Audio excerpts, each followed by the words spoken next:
Salut, j'espère que tu vas bien. Aujourd'hui, on va faire le bilan de mon compte PEA, mon plan d'épargne en action pour le mois d'avril 2025. C'est parti.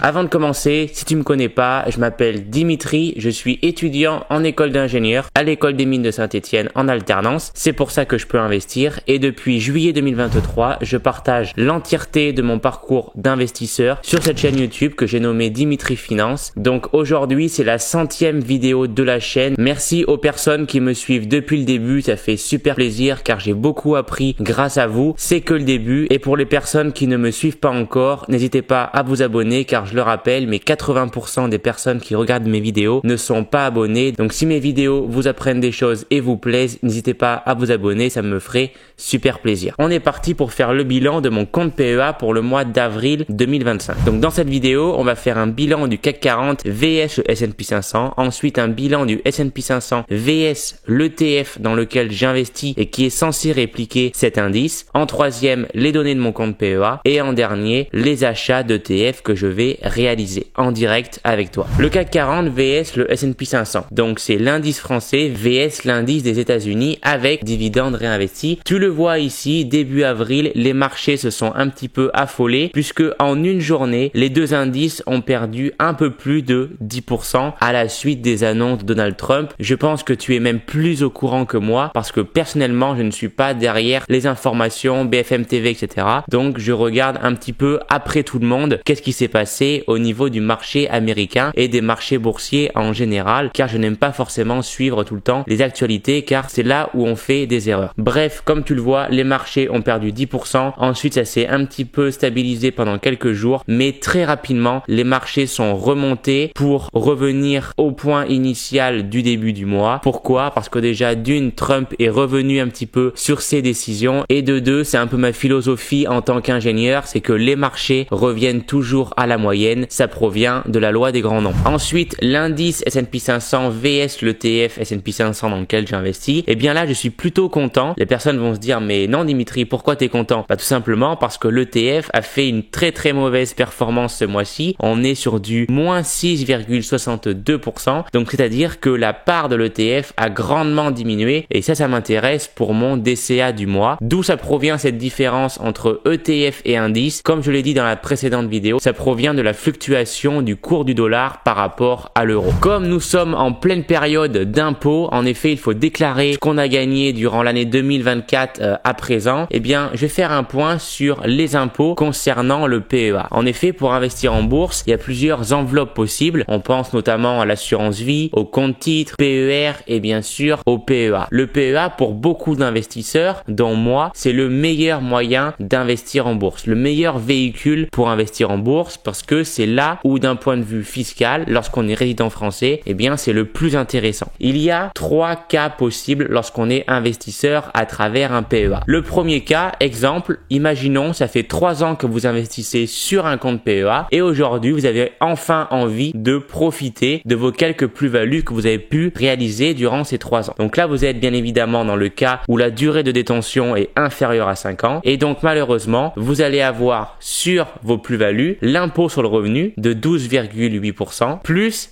les prélèvements sociaux. Donc ça, le total des deux, c'est ce qu'on va appeler la fameuse flat tax, les 30%. Qu'est-ce qui va se passer en plus de ça? Eh bien, votre PEA va être automatiquement clôturé. Il y a quelques exceptions pour que le PEA ne soit pas clôturé, même pour une détention avant 5 ans, mais je vais pas en parler ici, on va simplifier le truc. Si vous retirez avant 5 ans, le PEA est clôturé. Et en plus de ça, donc troisième point négatif, il va falloir déclarer sur votre fiche d'imposition, sur la case 3VG, le montant indiqué sur l'IFU, qui est l'imprimé fiscal unique qui vous est fourni par votre banque chaque année. En effet, elle va vous dire la somme à déclarer exacte dans cette case 3VG sur votre fiche d'imposition. Donc autant vous dire que détenir un PEA sur une période inférieure à 5 ans, pour moi, ça n'a aucun intérêt. Ensuite, cas numéro 2, vous êtes par exemple dans mon cas, vous avez investi sur un ETF ou sur des actions pour une durée de 5, 10, 15, 20 ans et vous avez enfin envie de profiter de toutes ces années de capitalisation. En effet, c'est important d'investir, mais c'est également également important de savoir en profiter. Et bien c'est là que ça devient super intéressant puisque déjà vous êtes exonéré complet d'impôt sur le revenu. Donc il n'y a pas de 12,8%. Vous avez seulement les 17,2% à payer sur vos plus-value. Le deuxième point intéressant, c'est que votre PEA ne sera pas clôturé lorsque vous retirerez de l'argent à ce moment-là. Et également, le point, je pense, le plus intéressant, c'est qu'il n'y a rien à déclarer aux impôts. Tout est géré par votre banque. En effet, lorsque par exemple, vous voulez retirer 100 000 euros de plus-value, eh bien, la banque va calculer les 17,2% qu'elle va déduire sur cette plus-value. Donc, ce que vous recevrez réellement sur votre compte courant, ce sera seulement 82 800 euros, le montant net que vous pourrez directement utiliser pour profiter ou faire un autre investissement. Donc ça, c'est vraiment le point intéressant, c'est que vous n'avez rien à gérer vraiment. Tout est géré par la banque. C'est la banque elle-même qui va ensuite reverser ces prélèvements sociaux à l'État ou à je sais pas qui d'ailleurs. Et ensuite, le cas numéro 3, eh bien, c'est tout simplement si vous ne faites jamais de retrait. Donc là, forcément, il n'y a pas d'impôt sur le revenu et encore moins de prélèvements sociaux. Bien évidemment, votre PEA reste ouvert et donc il n'y a aucune déclaration à faire le temps qu'il n'y a pas de retrait. Le troisième cas, c'est par exemple, vous recevez des dividendes tous les mois, eh bien, vous n'avez rien à déclarer. Puisque je le rappelle, un PEA est composé de deux parties, une partie espèce et une partie en titre, et tout ça, c'est dans une enveloppe. Donc, le temps que l'argent ne quitte pas cette enveloppe fiscale qui est le PEA, eh bien, il n'y a aucune imposition. Donc, vous pouvez recevoir des dividendes, ensuite les réinvestir, il n'y aura aucun frottement fiscal. Vous pouvez vendre des actions à l'intérieur de votre PEA, il n'y aura aucun frottement fiscal. C'est vraiment la grosse différence avec un compte titre, où là, par contre, sur un compte titre, dès qu'on reçoit des dividendes, même si derrière on veut les réinvestir, on doit les déclarer. Et pareil pour la vente d'actions, imaginons vous vendez l'action Total Energy sur un compte titre, eh bien il va falloir déclarer la plus-value que vous avez réalisée en vendant cette action. Alors que sur un PEA, vous pouvez recevoir des dividendes à l'infini, vendre des actions à l'infini, en racheter d'autres, tout ça sans frottement fiscal. C'est vraiment la beauté du PEA et c'est pourquoi je vais attendre de remplir mon PEA avant de passer sur un autre véhicule pour investir en bourse. Ensuite, reprenons donc pour ce bilan du mois d'avril. Eh bien, si on fait un focus sur les dividendes, j'ai reçu 62 centimes de l'entreprise ST Micro Électronique. Merci à eux, ça fait toujours plaisir. Ensuite, valorisation de mon compte PEA. Attention, c'est là, il y a beaucoup de rouge ici. Donc, solde espèce, j'ai 101 euros seulement. Je n'ai pas encore reçu mon DCA mensuel car j'ai changé de banque et mon virement automatique que j'ai dû reprogrammer n'a pas dû encore être pris en compte,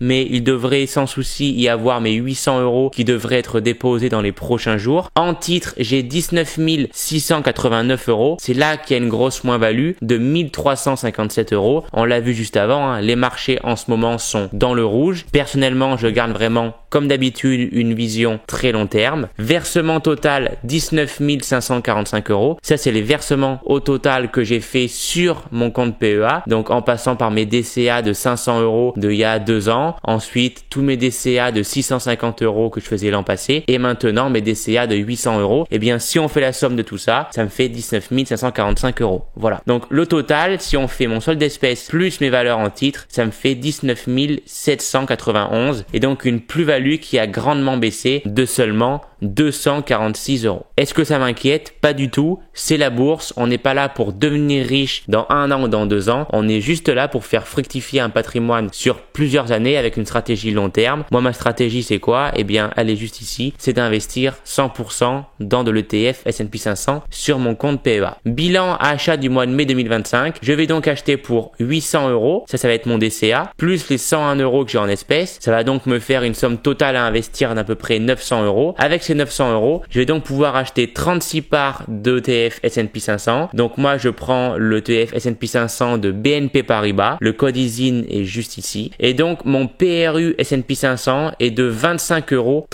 Le PRU, c'est quoi? C'est la valeur moyenne de mon prix d'achat dans cet ETF. Là, on est donc sur la plateforme Bourse Direct. C'est ce que je viens de vous dire. J'ai un PRU moyen sur l'ETF BNP Paribas S&P 500 de 25,34 euros. Et pourquoi je suis content actuellement? Bien parce que la part de l'ETF a diminué, 24,82 € si j'arrondis, et donc forcément en achetant 36 parts à ce prix-là, eh bien ça va faire baisser mon PRU, car le PRU, comme je vous ai dit, c'est la moyenne de vos prix d'achat. Donc là d'ailleurs, hein, si on fait un tour rapide sur mon portefeuille, pourquoi il est autant dans le rouge? Eh bien on le voit ici, Nexity moins 61%, Stellantis moins 44%, Osmosun moins 95%, et là j'ai également une mauvaise ligne, STMicroelectronics moins 38%. Alors que ce qui est très marrant à voir par contre, c'est que l'ensemble de mes ETF, mis à part celui-ci, ils sont tous dans le vert ici, alors que l'ensemble de mes actions individuelles sont dans le rouge. Voilà, ça en dit très long sur la stratégie action individuelle que je ne fais plus du tout. En tout cas, pour les personnes que je n'ai pas démotivées à investir, et j'espère parce que c'est pas le but de la chaîne, eh bien vous pouvez créer vous aussi votre compte PEA chez Bourse Direct, comme moi je le fais. J'investis en effet chez Bourse Direct. Avec mon lien de parrainage, vous avez 200 € de frais de courtage offerts et le logiciel Winchart offert au lieu de 10 € par mois. C'est un logiciel d'analyse d'action super complet, donc n'hésitez pas à en profiter, et en plus de ça, ça permet de soutenir la chaîne, donc merci par avance si vous le faites. Ou également pour ceux qui le souhaitent, profiter des plans d'investissement programmés directement sur PEA à travers Trade Republic. Ça permet également d'investir avec des plus petits budgets, donc il y a également un lien dans la description qui permet de profiter cette fois-ci soit d'une action offerte directement, soit de 30 ou 50 €, ça dépend vraiment du bonus actuel, mais en tout cas en passant par mon lien, vous aurez forcément quelque chose à y gagner.